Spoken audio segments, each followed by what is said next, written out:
Hello, and how is everybody doing? How is everybody feeling? I'm trying to figure out where I'm looking because my phone is set up a little differently today. So, anyhow, I am Monique, also known as Mojo, and I am going to follow up on the 8 limbs of yoga. I discussed very briefly the yamas and niyamas, which are 1 and 2 of the 8 limbs of yoga. And because the yamas and niyamas, they each have 5 different categories, they have their own separate videos. So you would have to check along here if you would like to watch one of those videos, or you can always go under Mojo Speaks, and that will list all of those videos or any videos where I am sitting down and having a discussion about these things. The 8 limbs of yoga, for me, because there's going to be a few disclaimers. First off, do your own research. And secondly, give appreciation from its origin, which it came from. It started in India. And for me, the 8 limbs of yoga has really helped with being disciplined. And I'm pretty much a disciplined person just by nature. However, growing up, I had to be disciplined because I helped out a lot with my mom, with my younger siblings. So I feel like because of me having to grow up pretty fast, I didn't really get to explore or make mistakes. When I was younger, I didn't really have time or the space for that because I was already thinking of people outside of myself. However, as I've gotten older and I've been able to explore more with being an adult and, of course, making more mistakes, it allowed me to retract to when I was a teenager and younger, where I had a lot of stuff going on where it kept me on track because I kind of had no choice but to be on track. But now, of course, as an adult, you have a little bit more flexibility on who you are and what you want to do. However, I've always found it super, super important to be disciplined. Some people get a little, afraid of that word, and there's a quote floating around. I'm not sure who came up with the quote or with the meme, but it says, self-discipline is the highest form of self-love, or something to that extent. But I believe in that. I find that when I come across other people who are disciplined, they love themselves, they have a high regard for themselves and others, and their respect level and the way that they do respect themselves and other people, it's just different. So I'm here to talk about discipline because to me it's a different kind of art, but it's also really good because if you are striving to become a better person for yourself and for other people, that's what you want to do. You want to practice a discipline, or maybe create your own discipline to where it helps you become a better person. It helps you stay on track. And the 8 limbs of yoga has done that for me. There's so many different ways of practicing or becoming more disciplined. And like I said in the previous video, always do something that works for you. Always do something that is, you're able to connect with it. because when you do things that you're able to connect with, you're going to keep on doing it. Just like there's so many forms of exercising. When you find something that you like and that you can stick with, that's how you're going to become successful. And I find that being a disciplined person, you're able to be a little bit more successful. Success means many things to many people. For me, you are successful when you are enjoying your life, you're on top of your health. Had nothing to do with money or anything like that. But that is just my way of thinking of success. Because money comes and go, right? Money comes and go, but you are going to be successful within yourself regardless if you have that money or not.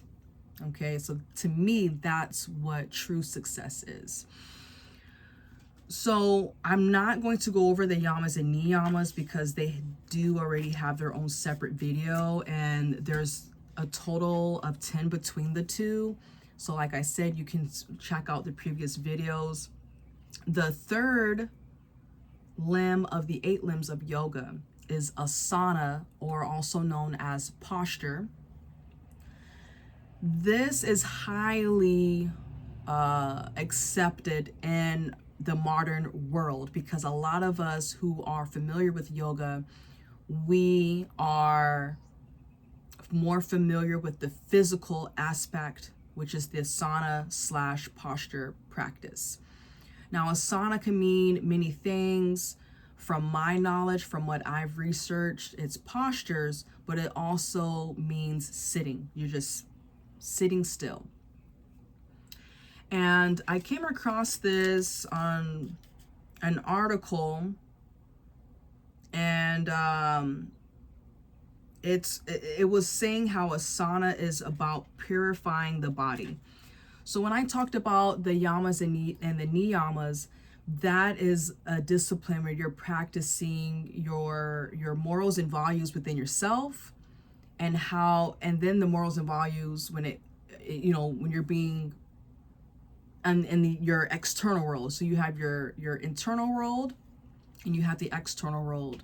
So that is more about purifying like your actions, how you treat yourself, how you treat others, and just allowing things to be a certain way without interfering with it, or and if you are interfering in some way, you are embodying this purification when it comes to positivity, because that's what it's all about. It's all about just being your highest, your authentic self, but you're the highest form of whoever that person is.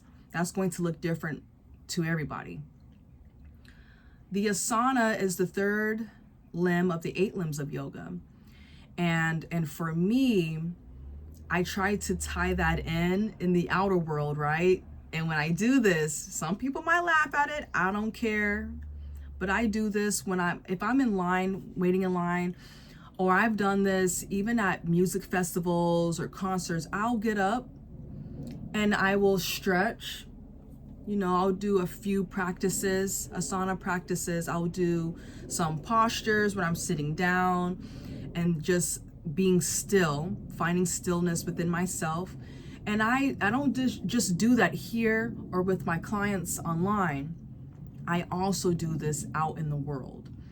I find that it's important to, whatever you practice, I find that it's important to share that in some way, whether if it's online, or if you are in line somewhere at a grocery store or something. And no matter what you're doing as far as your practice, if you're standing in mountain pose or a tree pose, whatever pose that it is, you're building stillness within yourself. But to me, it's very empowering because you're doing this out in the world without caring what other people may think or say. And sometimes when I do these things, some people might join me. They might actually come up like, oh, you're doing yoga, I'm going to join you. So I find it super important because you are embodying yoga. You're embodying, and you're also honoring yourself. So number 3 of the 8 limbs of yoga is asana, or also known as postures. Number 4 is pranayama. Pranayama is your awareness of breath. It's the life force, because we all need to breathe. We all need to breathe so that we can move and operate and function. For me, this one has been important as far as me breathing correctly. A lot of us are not breathing correctly. A lot of us, such as myself, who have anxiety, sometimes you get in that mode where you're shallow breathing. So you're not even breathing fully from your belly. You're breathing, sometimes there's throat breathers or chest breathers. And I used to breathe a lot just from the chest, but not a full breath. And I kid you not, I felt like I was more on the verge of having an anxiety attack or a panic attack because I wasn't breathing correctly. When you take the time to actually breathe and calm yourself, you are going to be better off when it comes to decision making. And that kind of comes back into the whole point of being disciplined. When you are disciplined within yourself, you just make better choices. And that is a scientific fact. Do your research.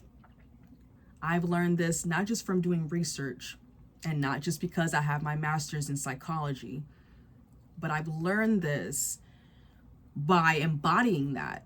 Me being very disciplined, and I've had moments where I've gotten out of it, but I always go back to it because for one, I like myself better when I'm more disciplined.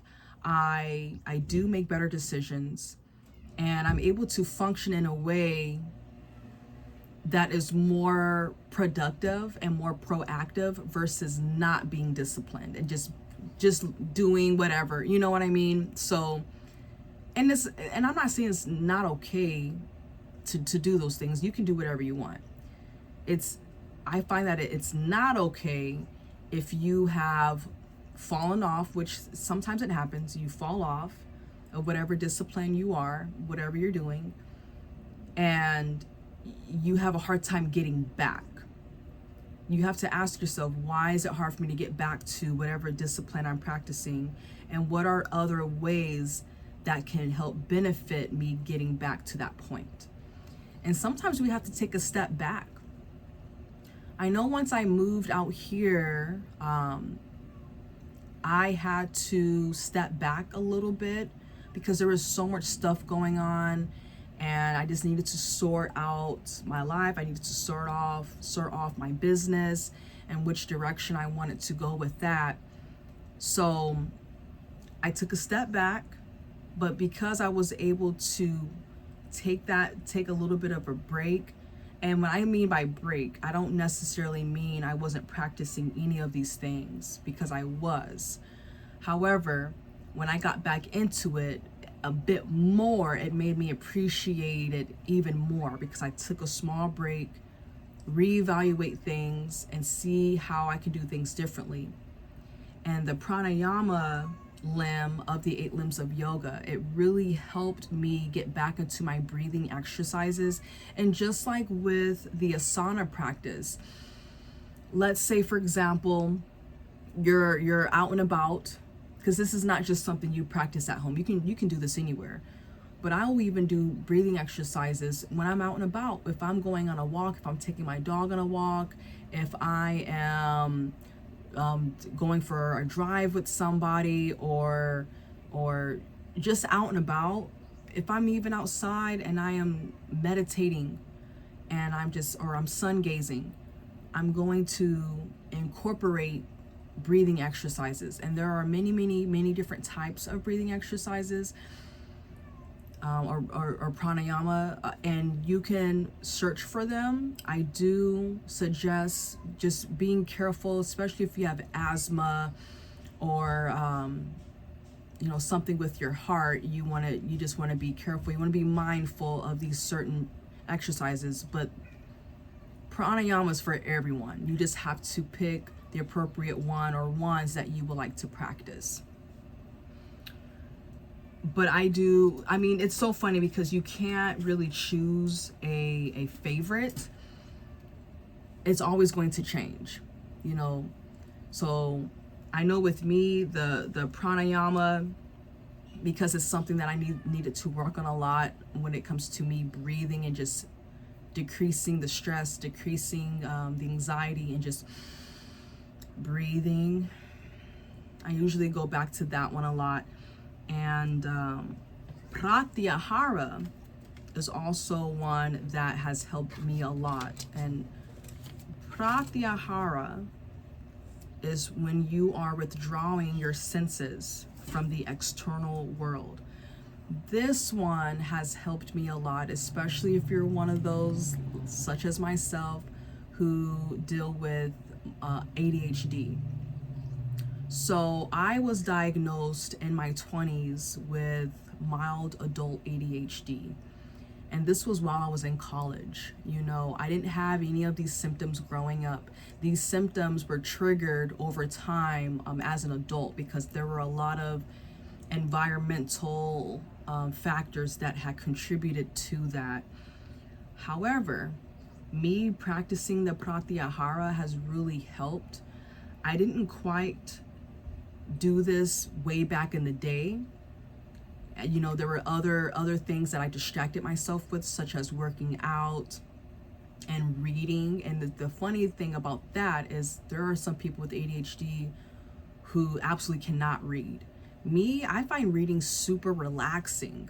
But then again, it kind of depends on the person, and it also depends on what level. Me, I'm mild, so I have my moments where it can be up, it can be down, or it can just be, pretty mellow.